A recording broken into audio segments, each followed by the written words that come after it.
Good morning and welcome to the Kohl's Corporation Fourth Quarter 2024 Results Conference Call. All participants are in a listen-only mode. After the speaker's remarks, there will be a question-and-answer session. To ask a question at this time, you'll need to press star followed by the number 1 on your telephone keypad. As a reminder, this conference call is being recorded. I would now like to turn the call over to Trevor Novotny, Senior Manager of Investor Relations. Please go ahead. Thank you. Certain statements made on this call, including projected financial results and the company's future initiatives, are forward-looking statements. Such statements are subject to certain risks and uncertainties, which could cause Kohl's actual results to differ materially from those projected in such forward-looking statements.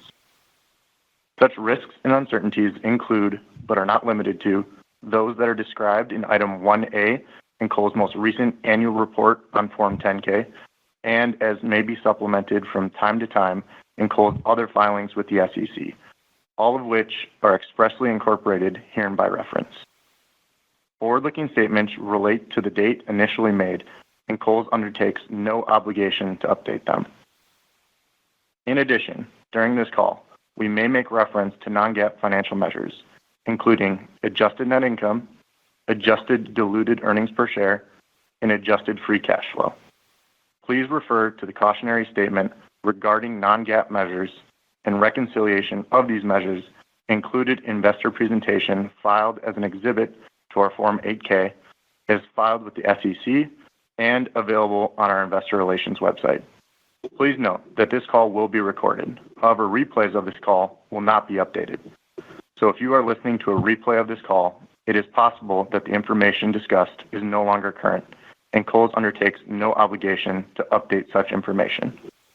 With me this morning are Ashley Buchanan, our Chief Executive Officer, and Jill Timm, our Chief Financial Officer. I will now turn the call over to Ashley. Good morning, everyone, and welcome to the Kohl's Fourth Quarter Earnings Call. I would like to start today by saying thank you to the Kohl's organization and our board of directors for giving me a warm welcome to Kohl's. I am very excited to lead this great company, and as you will hear today, I believe Kohl's has a substantial opportunity to build on its solid foundation and position the company for future success. I have been in the retail industry for nearly 20 years now. I have held leadership positions at Sam's Club, Walmart, and most recently served as the CEO of the Michaels companies for the past 5 years. I love the fast pace of the retail industry and the challenge of meeting changing customer expectations during the ongoing retail evolution.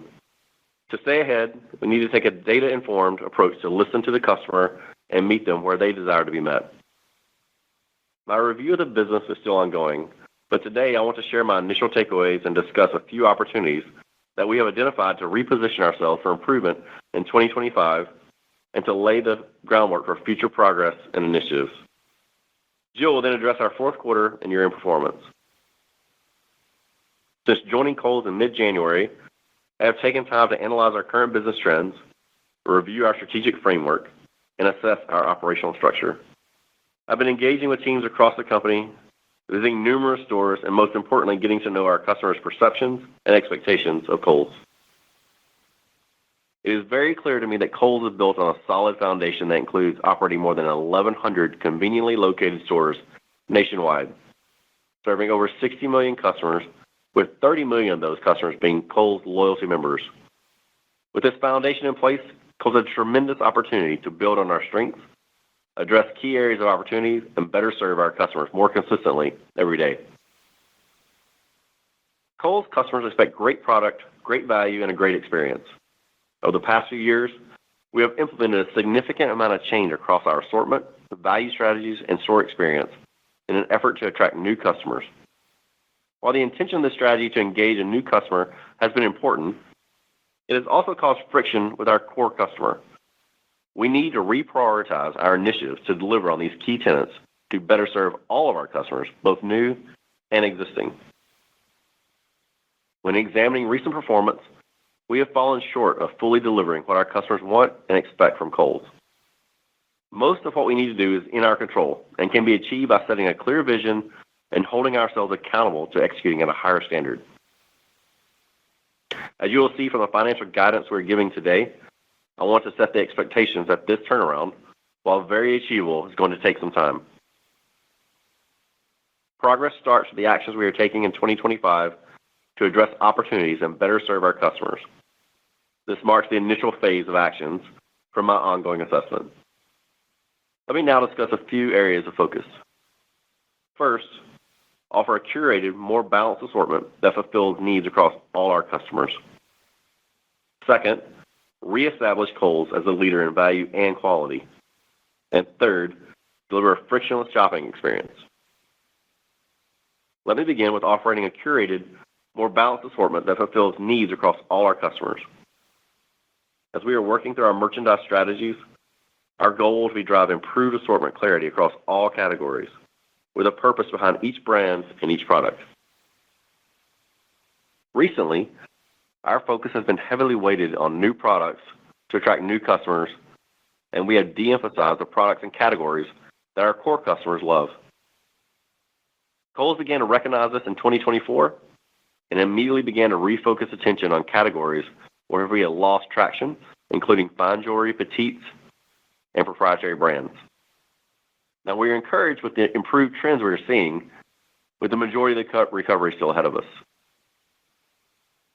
While we readjust these categories, I want to be clear.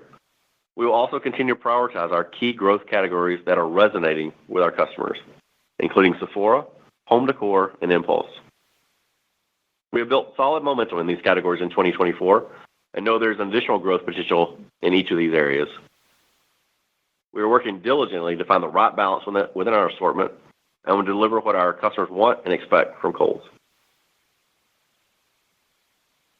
Second, reestablish ourselves as a leader in quality and value by offering great product at great price and enhancing our promotions to drive even more value. We will start by rebalancing our assortment to match customer needs by elevating our focus on our proprietary brands.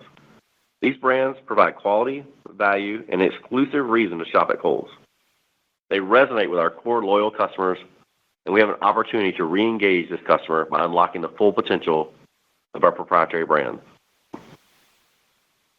Kohl's has amazing proprietary brands, such as Sonoma and Flex, that our customers love. They serve an important purpose in our value proposition, offering lower price points on great products for our customers. Strengthening our proprietary brand offering is key to our success. We will build on brands like Sonoma and Flex, enhancing our current brand portfolio to become a destination for affordable, quality products that you can only get at Kohl's. We will also look for opportunities to introduce new products that fill a purpose for our customer and drive productivity with our merchandise portfolio. Our national brands also play an integral role in our commitment to quality and value. Key national brands bring a known sense of quality in their assortments. We know our customers love national brands, and they trust to buy these brands at Kohl's, knowing they got a great deal. Kohl's has historically delivered additional value through exceptional promotions, coupons, and Kohl's Cash. Promotions have always been a key part of our value proposition. Over the years, our list of excluded brands on our coupon has grown too large, with the percent of sales that are excluded from coupons reaching an all-time high in 2024. This has created confusion and frustration with our loyalist customer. We're in the process of reversing some of these exclusions to simplify the experience and allow our customers to shop with our promotional coupons more consistently. In addition to promotions, our customers want more clarity in our price and value messages. We will continue to work to simplify our messaging by reducing the complexity of our offers, as well as amplify our great prices, as we have seen this start to resonate with our customers. Our goal is to offer quality products at great prices across our entire brand portfolio so our customers can more clearly see the value they're getting with their purchase. Making these pivots will allow us to simplify our promotions and clarify our value messaging to create a better shopping experience. Which leads us to our third priority, enhancing our omnichannel platform to deliver a frictionless experience to our customers. We want our customers to have a consistent experience across all channels, restoring trip assurance for key items, increasing inspiration in-store and online, and providing a more consistent store and digital experience so our customers can easily shop Kohl's at any store or online in any platform. We can improve the customer experience with more consistent in-stocks for high-volume items, particularly in our basics and essentials. We will continue to manage inventory tightly, but need to restore trip assurance for our customers through greater buy depth and supply chain agility. The optimization of our store layout will be done through a combination of productivity and adjacency analysis. This will provide clarity to the customer of the purpose of each brand. We will also thoughtfully improve category placement to create an easier shopping experience for customers to find their frequently purchased items and discover new and relevant choices. Achieving a successful omnichannel platform requires both the store and digital business to work together in tandem. While our store and digital business do have some synergies, there are many aspects in how we operate that we can do better. We have identified opportunities in our omnichannel business, and some of the initial work is already underway. While it is too early to share any details, we're excited about the opportunities to leverage technology. We have more to share later in the year as we develop these plans. The goal of all this work is to make shopping at Kohl's a more enjoyable and reliable experience. Importantly, while these areas will be the focus in our near term, it is also my expectation that every associate in our organization has a commitment and a role in driving operational excellence. Simply put, we will work to create a more efficient organization that will focus on reducing costs to allow us to invest in our future growth. We know that part of setting up the business for future success is to have a high level of discipline on managing costs. To summarize my comments today, I'd like to reiterate my takeaways. First, Kohl's is a strong company built on a very solid foundation. With over 1,100 stores serving more than 60 million customers, the opportunity that lies ahead of us is substantial. Kohl's serves an important role in the retail landscape, and we have the ability to better execute and serve our customers. Second, we have identified areas that are repositioning us for improved results as they better align with our customers' want and expect from Kohl's, including operating a curated, more balanced assortment that fulfills needs across all customers, reestablishing Kohl's as a leader in value and quality, enhancing our omnichannel platform to deliver a frictionless experience. And last, this will take some time. I want to be realistic in how we are setting our expectations.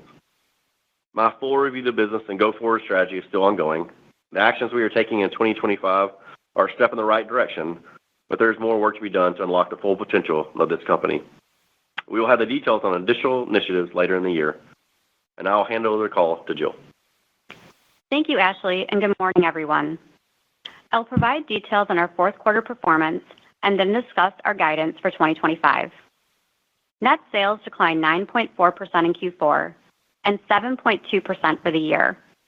Comparable sales decreased 6.7% in Q4 and 6.5% for the year. The variance between net sales and comparable sales in Q4 is primarily due to the 53rd week last year, which we previously stated was worth $164 million. From a channel perspective, our store comparable sales declined 3.1% in Q4 and were down 5.6% for the year. Store sales benefited from strong average transaction value and saw improvement throughout the quarter, with January having the strongest performance. We experienced underperformance in our digital business during Q4, with comparable sales declining 13.4% in the quarter and down 8.7% for the year. Digital sales were pressured from softness in home, particularly in legacy home, which overpenetrates into our online business. We also saw headwinds in our digital conversion in Q4.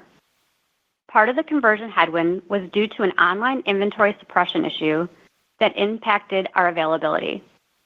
We have corrected this issue and are seeing an improved conversion and performance quarter to date. Turning to line of business results, nearly all lines of business improved their comparable sales performance versus Q3.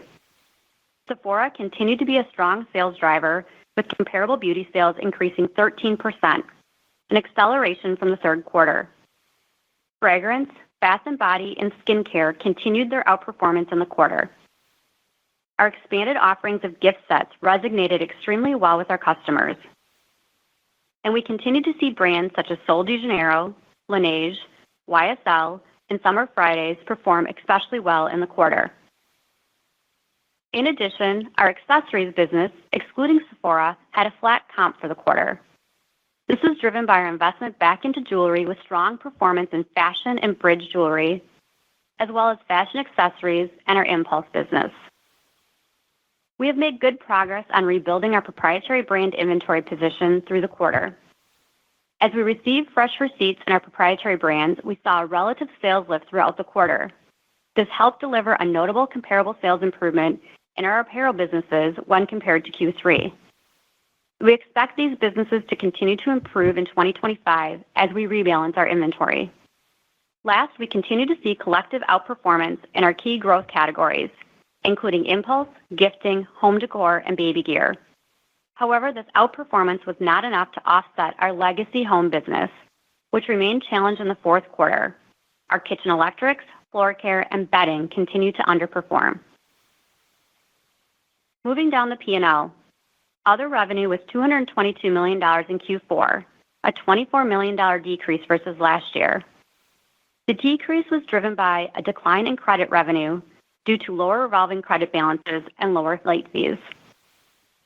Gross margin in Q4 was 32.9%, an increase of 49 basis points.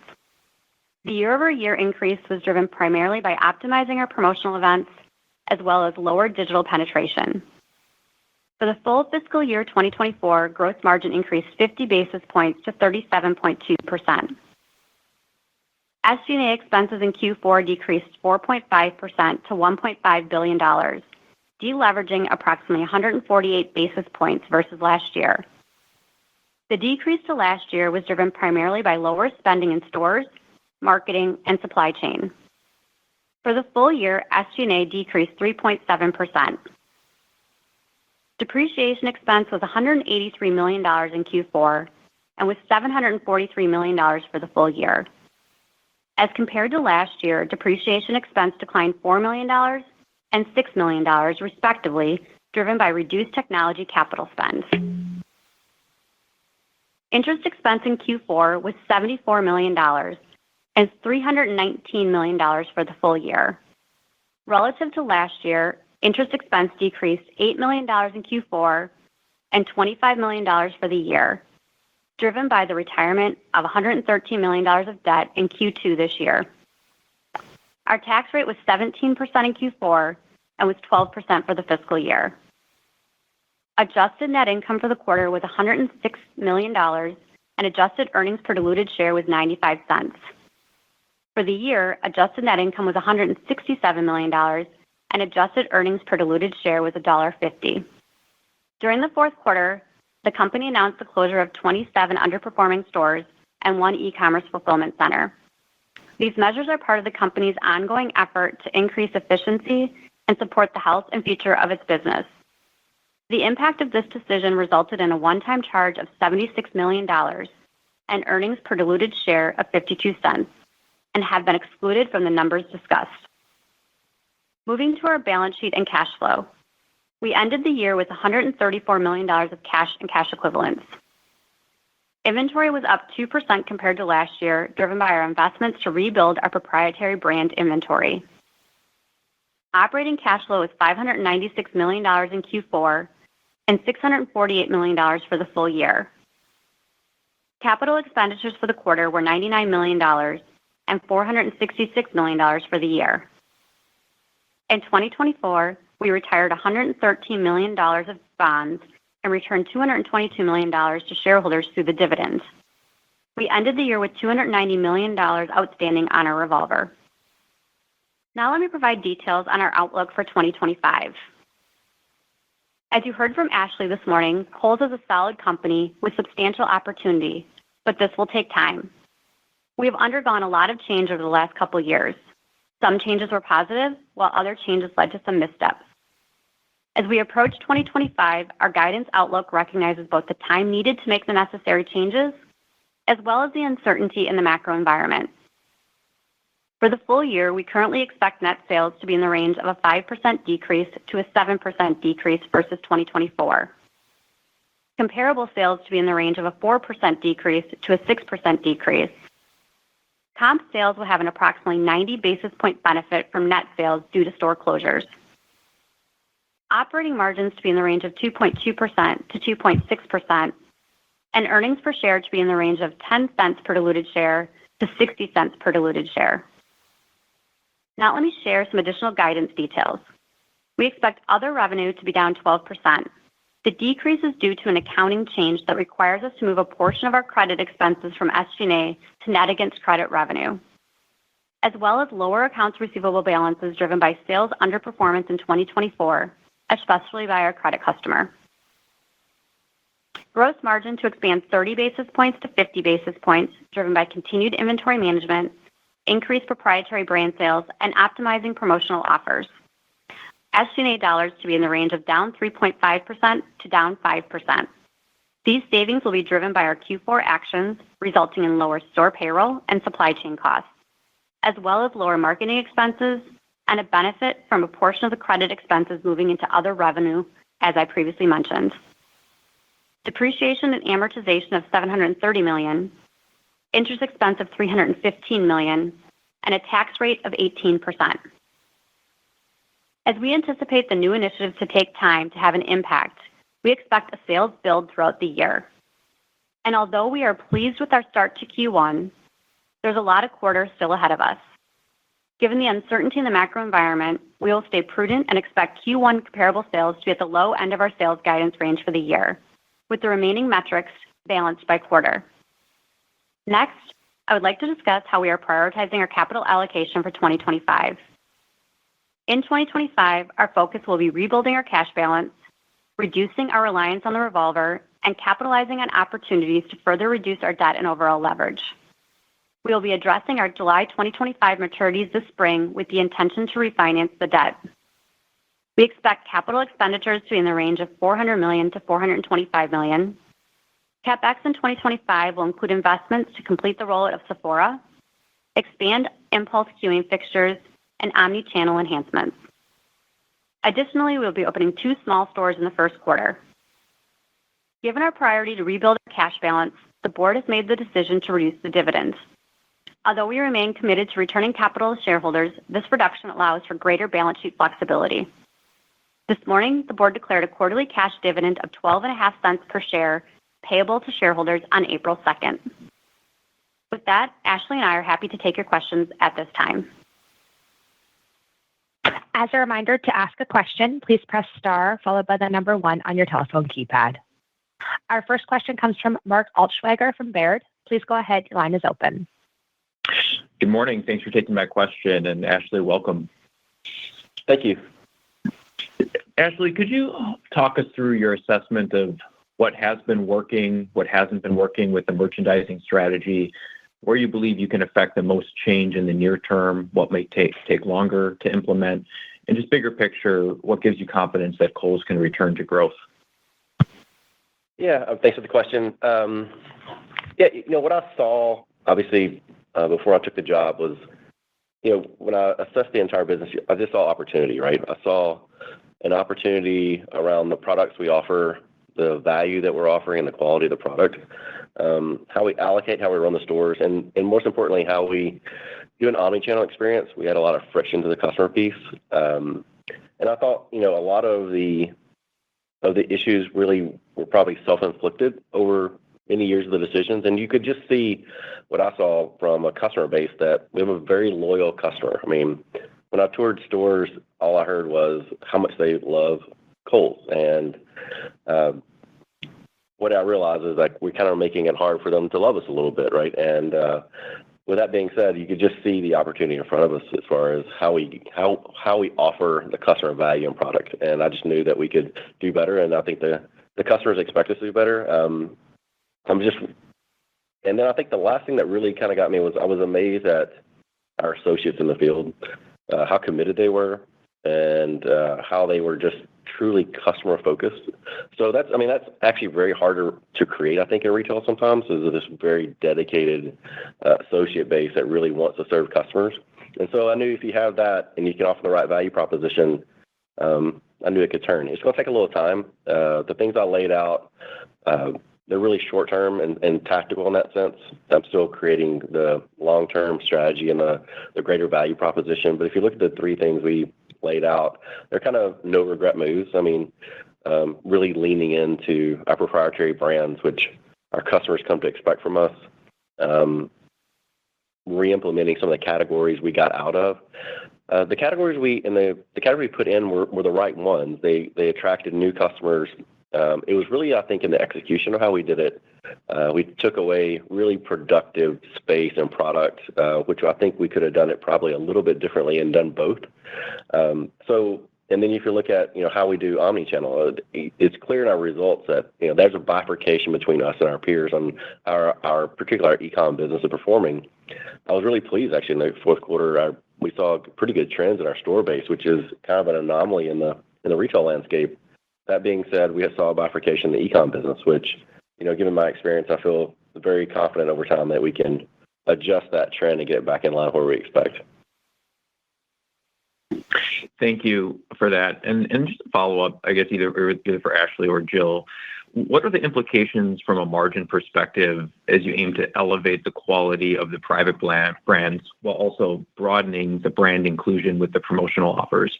And on the promotional offer side, so what has been the feedback from your brand partners initially? Thank you. Well, if you look at how we're doing, we started the proprietary private brand to really been Q4 before I got here, and the customer was resonating. We kind of lost trip assurance on basically the key basics. So it's not really private versus national. It's really just reserving, I would think, from an inventory level, what our customers expect, our core customers around our proprietary brands. So, and how do we get there from a discounting perspective? How we do promotions and where we put our markdowns, I think there's a lot of opportunity, and particularly how we allocate product and where we send product. There's a lot of opportunity on the efficiency of that, and we could take a lot of cost out of that and put that into the price point. But over time, if you just look at it, our mix of what has been excluded from the coupon has gotten too high, and that's clear. There's really little doubt from the customer perspective, particularly our core loyals customer, that we've excluded too many brands from that, which then, has an impact on, obviously, how they view value from us. And I think we can do both.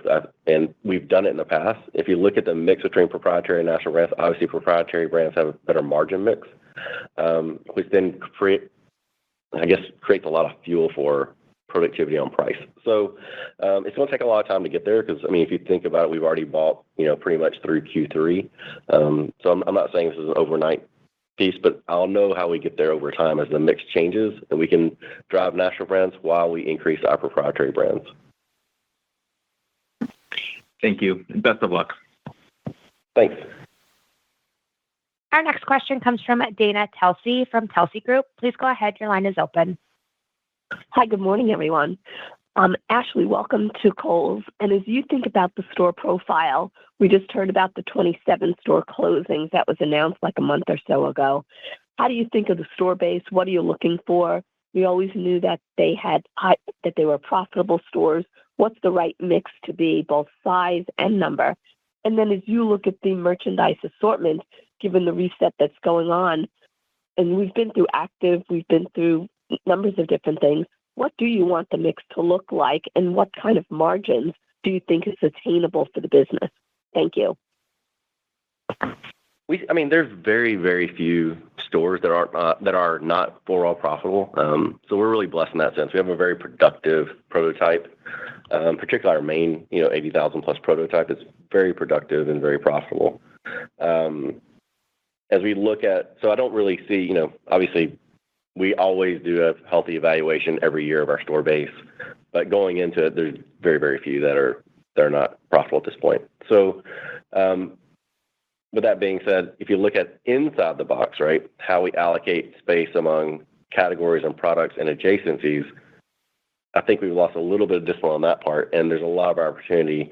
Just a simple thing we've done just recently before I got here is realigning, casual pants next to the dress pants, and you saw an increase, right? It's just the traditional how the customer shops and the adjacency piece.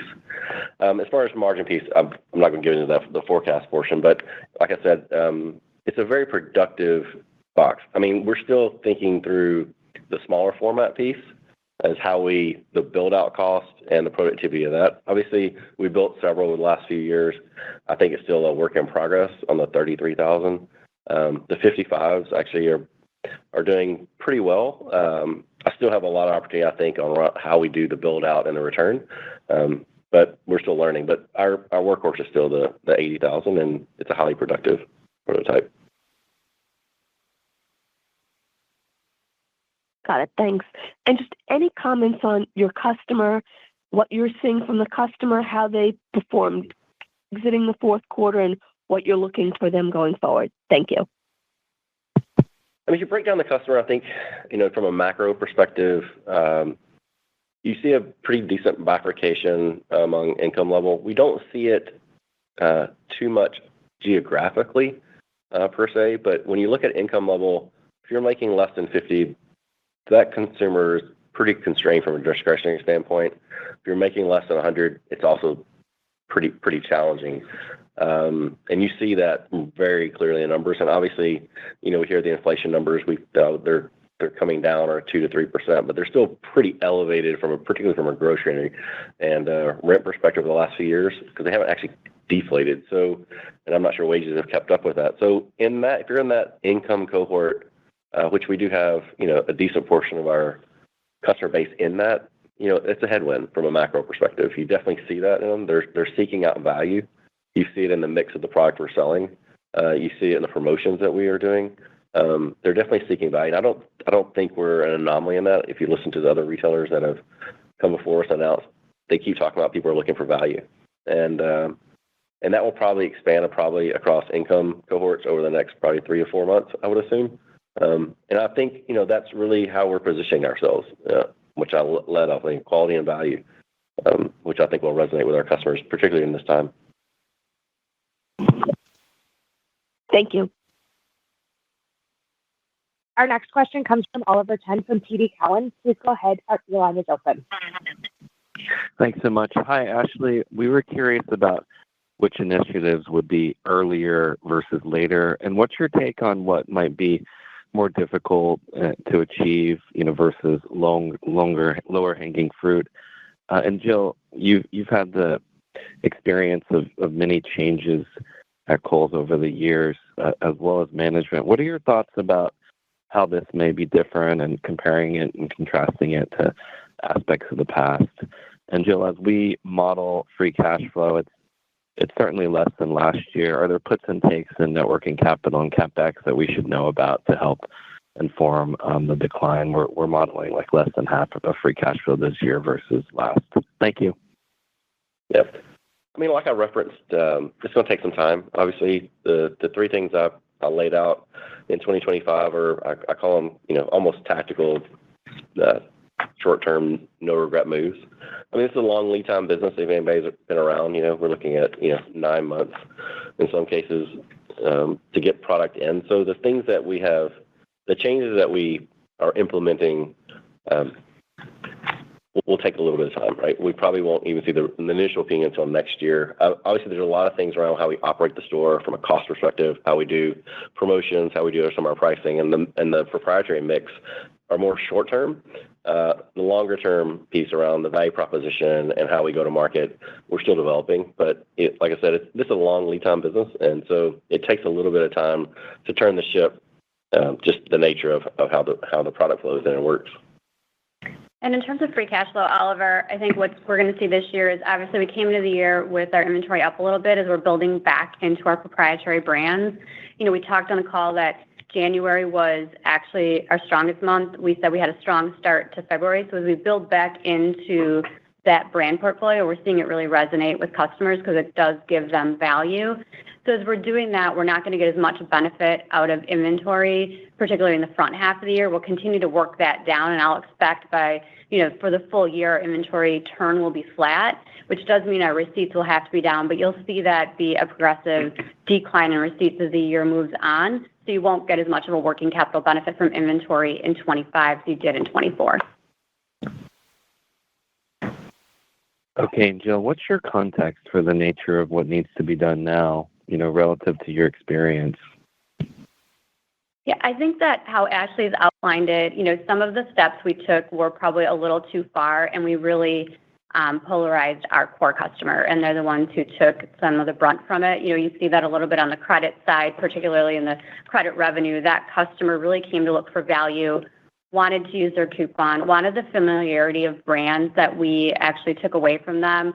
They over-penetrated in jewelry or petite. So, some of those actions, I think, were harmful to that core customer. So we need to move back and build that brand love with them again. What I would say is we did bring in a lot of new customers. I mean, obviously Sephora was helpful from that perspective, and we're driving those customers into our loyalty program. But we really need to establish that we have a great experience when you come to the store. We have trip assurance so that we have that depth of inventory. When you come to the store, you can get what you're looking for.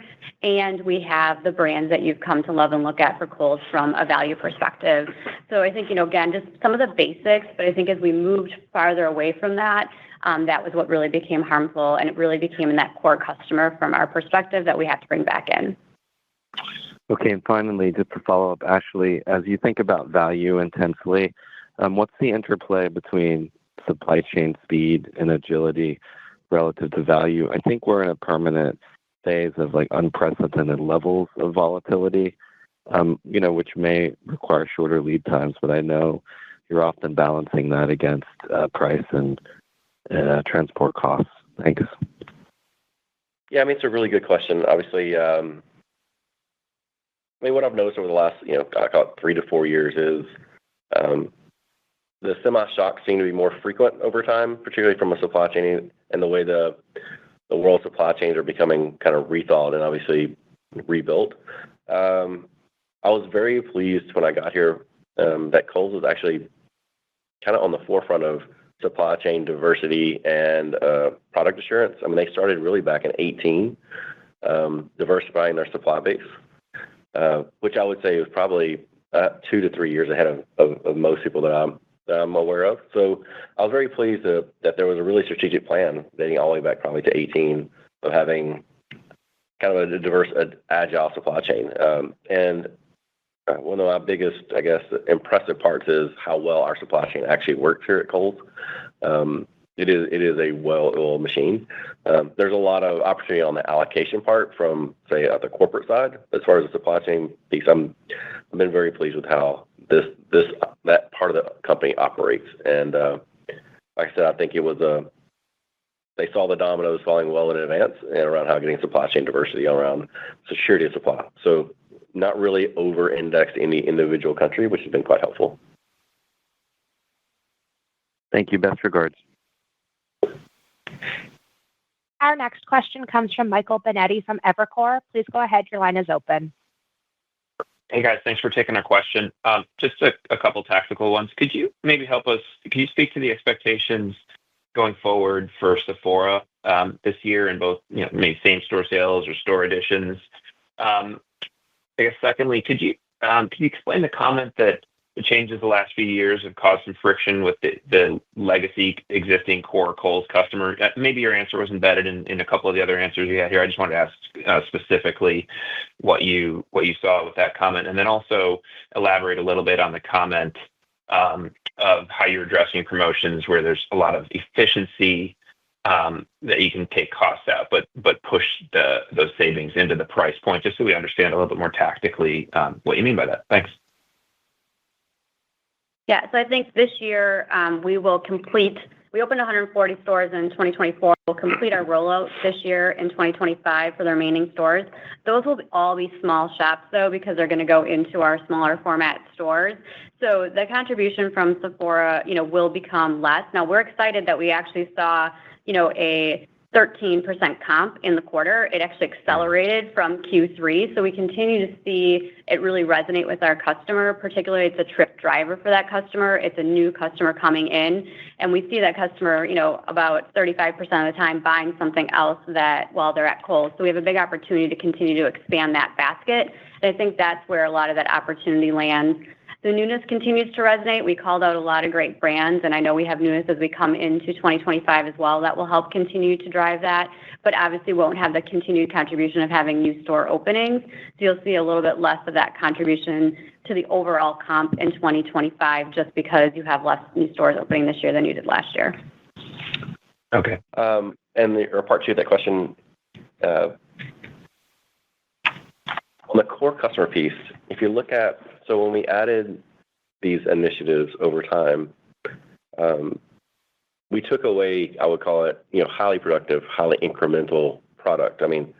Sephora went in, it was actually, wildly successful, brought in a new customer base, did all the metrics that you would expect it to do, and they've been a fantastic partner. It went into the jewelry section, right?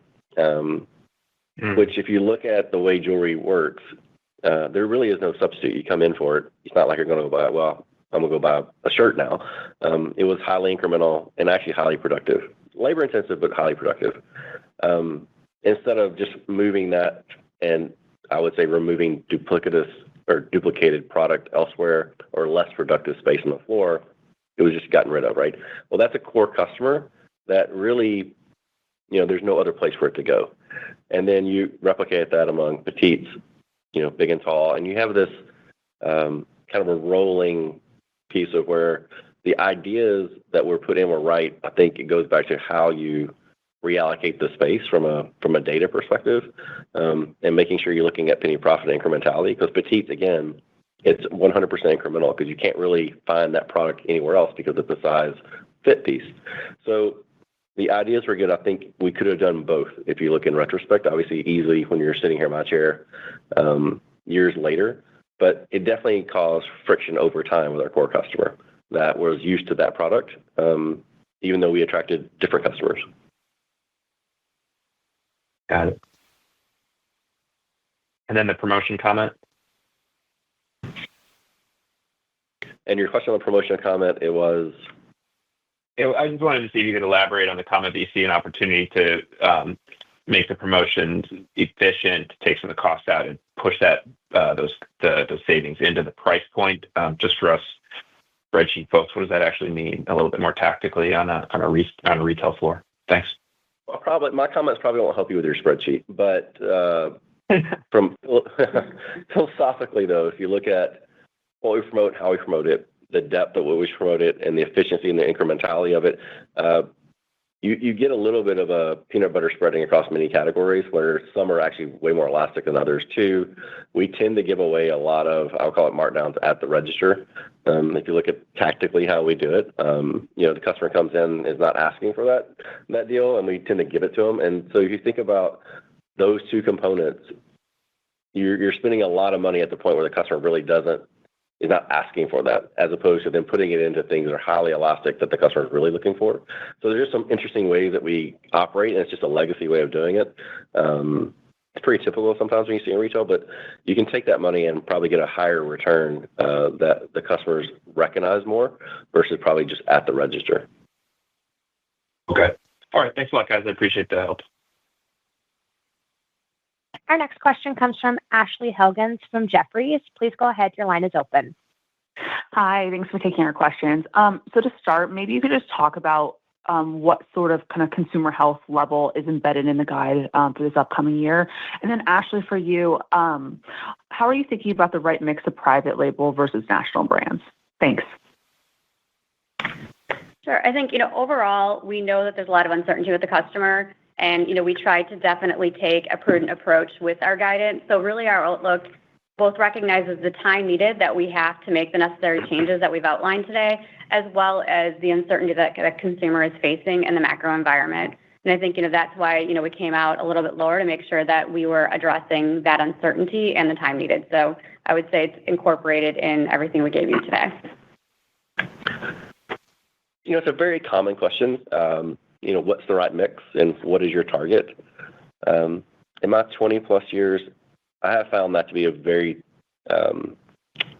dangerous thing to actually throw out, particularly to merchandisers here in retail, because you can tell them to hit a target and they will hit a target.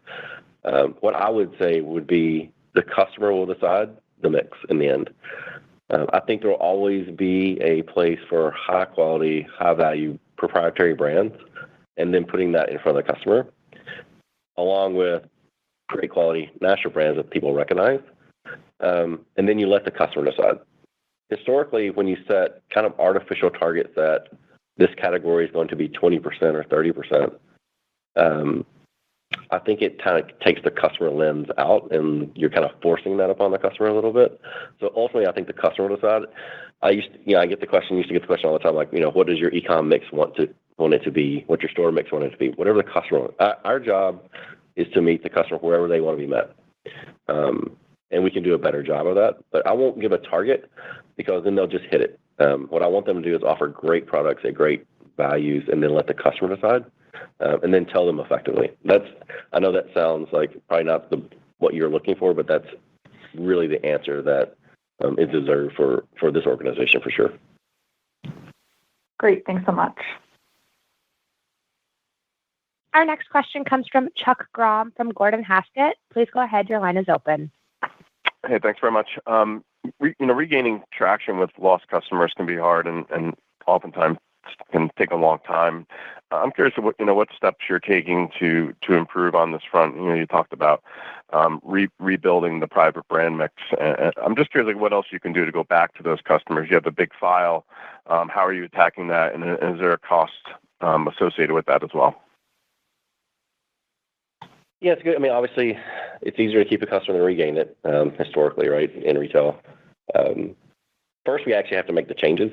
Let's start with that. We actually have to go back to proprietary brands. We have to put the categories back effectively in the store base.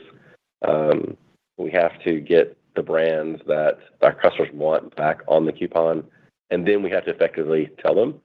The great news is we have a very large customer file that's still existing.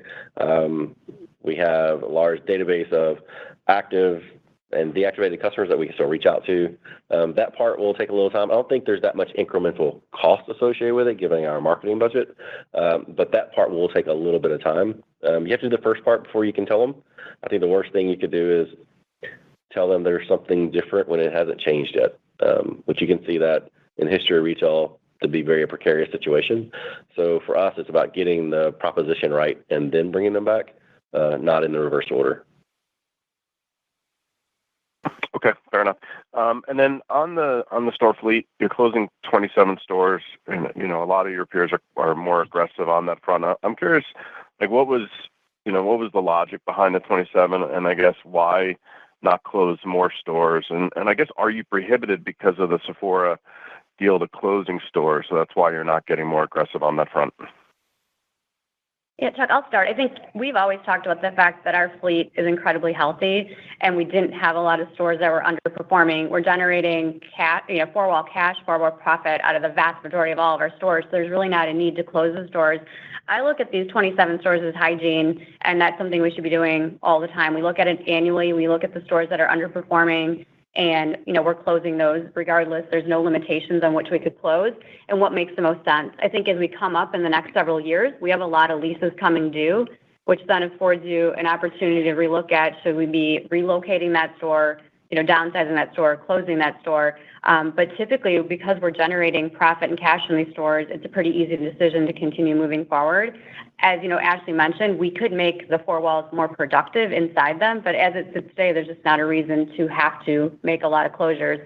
In fact, I think as you look forward, we're testing into these small store formats. We've talked a lot about the 55 and 35K, so it's more about where and how can we expand once we figure out the four walls of our box to say how can we get into some of these more rural markets that we know we have opportunity to serve with our format. Great. Thank you.